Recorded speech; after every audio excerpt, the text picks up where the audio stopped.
Let's head over to DraftKings here. I do want to talk about my main lineup. I ended up playing this in all my single entry contests. So this was something that I did put in the Patreon contest as well. This is one that I just threw in the spin move. I think it's a $300 buy-in. It's a nice field size, though, only about just over 300 people. I was fortunate enough to cash in this tournament.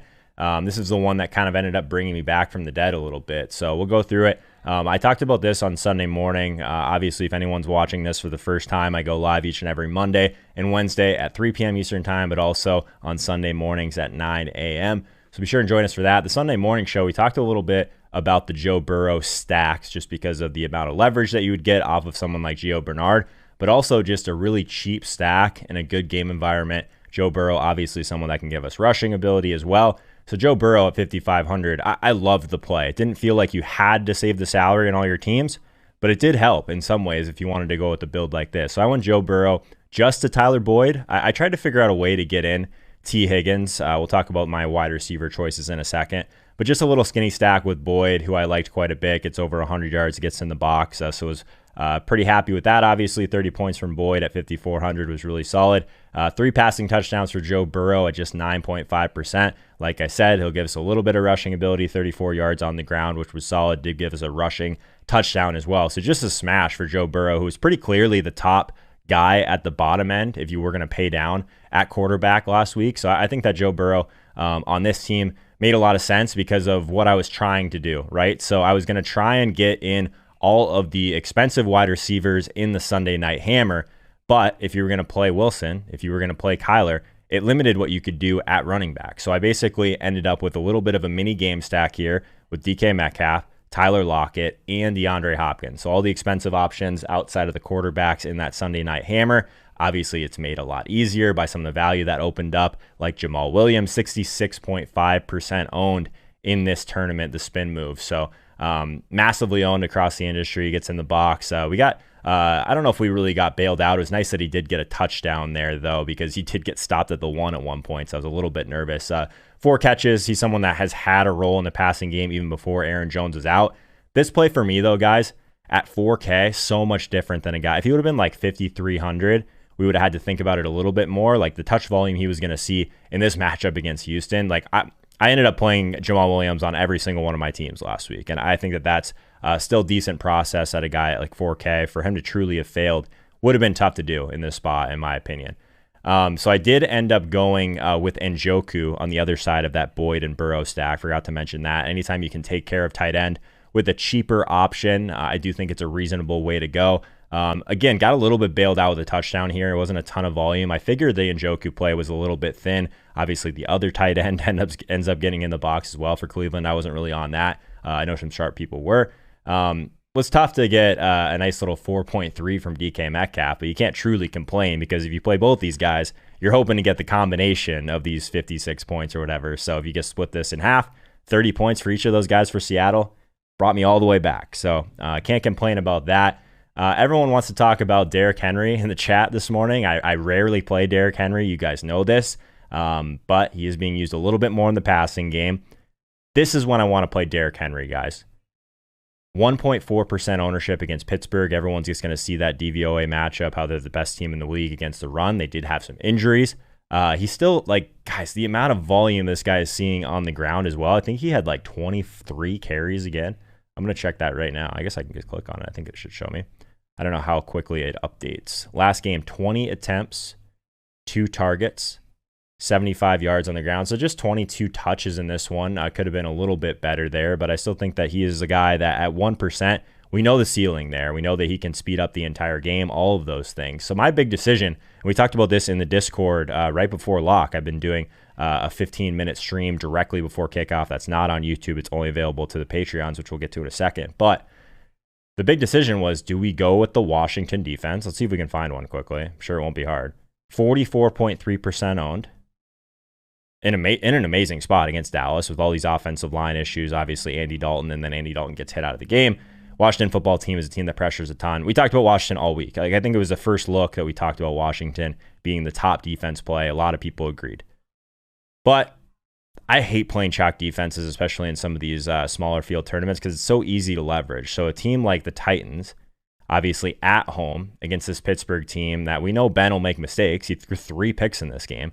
The problem is the Titans don't pressure a ton, which is, I guess, a concern. But if you can get the Derrick Henry to Tennessee Titans correlation at 1%, that is crazy. We also got a Derrick Henry team in on one of our tilt space teams for under 1% in the juke. We were one of the only 2 people that played him. So in my opinion, this is what makes sense. But in true Joe Holka fashion, you play Derrick Henry, you catch the floor game, of course. But that's the way she goes. I still feel pretty good about this, the construction of this team overall. I think that if you aren't going to have a full game stack with your quarterback, doing it with a cheap option first and then getting in some of these expensive plays from the game you really like, I think is a really decent strategy overall. So, guys, let's do this. I haven't done it.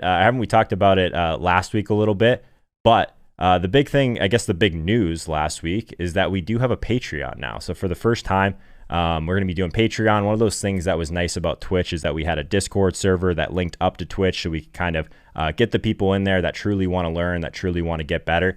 So we started the Patreon last week. It's been amazing so far to see the growth. We have over 100 people in here. It's $1 a month, guys, so 25 cents per week. Again, I said it before, not doing this to make money. I just want to be able to give you guys some prizes also. Like this past week, we're going to talk about the lineup in a second that won our DraftKings tournament. Going to do a $20 gift card to Amazon. If we just keep getting more Patreons, I'll just keep increasing it. So this week, we've gotten it all the way up to 100 Patreons. I'm just going to move it up to a $30 gift card for Amazon. So we'll just keep moving that up. The more Patreons we get, obviously there's some fees with Patreon, taxes, that sort of thing. But we'll keep moving it up. Perfect world, we just keep moving it up every week.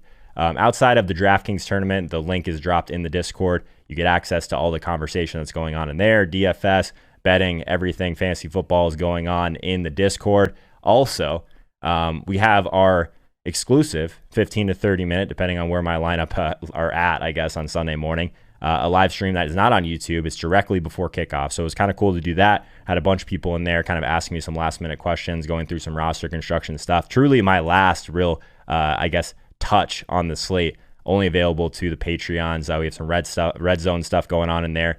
Sweat the games as a community was really fun. Also, but what we're doing today, the winning lineup for the DraftKings tournament will be reviewed live on stream every Monday.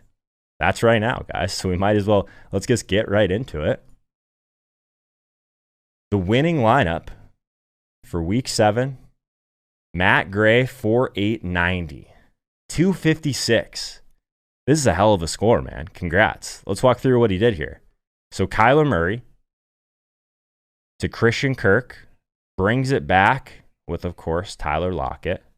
So a little bit of just like a real basic stack there. He played both the cheap running backs. He played Gio Bernard at 4,500, solid 20 points. Jamal Williams at 4K, solid 21 points.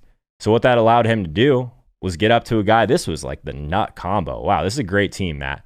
So he's got his Sunday night hammer stack, but he's got the Devontae Adams play in here too with Jamal Williams. Good for you, man. So what ended up, I guess, being the difference on some of my teams is a lot of my teams that had Lockett also had Nuke Hopkins. When in that same price range, the guy you needed was Devontae Adams. So sharp, man. You don't really have like a crazy low-owned play in here. Obviously, the ownership in here is very sharp, just based on all these people are taking things very seriously. They're consuming content. They're watching some of my shows. They're watching the morning show, obviously. But this is a really nice team, man. A Keenan Allen. I guess my biggest question here, and I'm not sure if Matt is in the chat right now. If he is, maybe he can let us know. He is. Family Man in the chat. What's up, man? So was Keenan Allen a late swap for you? Because that was one of the questions. So one of my one-on-one clients, my long-term one-on-one clients, Noel fan, he was winning the Wildcat for 300K last week at one point. And he was trying to talk through if he wanted to play CEH or if he wanted to play Keenan Allen, the flex. Thankfully, we went with Keenan Allen until Tyler Lockett ruined everything. I think he finished 3rd or 4th, something like that. But Keenan Allen versus CEH was a talking point for us. But Family Man, let me know if that was a late swap for you, if you were on Keenan Allen all the way. Regardless, man, 100-yard bonus, 10 receptions. I thought Keenan Allen was an awesome play. He's one of our cover boys last week on the channel. So shout out to you, man. The crazy thing about this score, 256, and you had Kelsey on this team, man. Crazy. So Kelsey ends up failing in this game that was very cold. I ended up with one Kelsey team that I think I late swapped to Kittle or something like that late. But I was a little bit nervous in this game about the cold in particular. So anytime the games start to get like super cold like that, I don't care about the snow. It's wind 15 mile per hour or more. And also these frigid cold games. So these games where the quarterbacks in theory are going to have a harder time gripping the ball. Sometimes we see less scoring. That didn't happen in this one, and Kelsey still didn't get there. 43 points for KC. Kelsey doesn't get there. Fortunately, on some of I mentioned how I was trying to stay away from Washington on at least some of my teams. I backed into some late swap Kansas City defense teams. So that was good.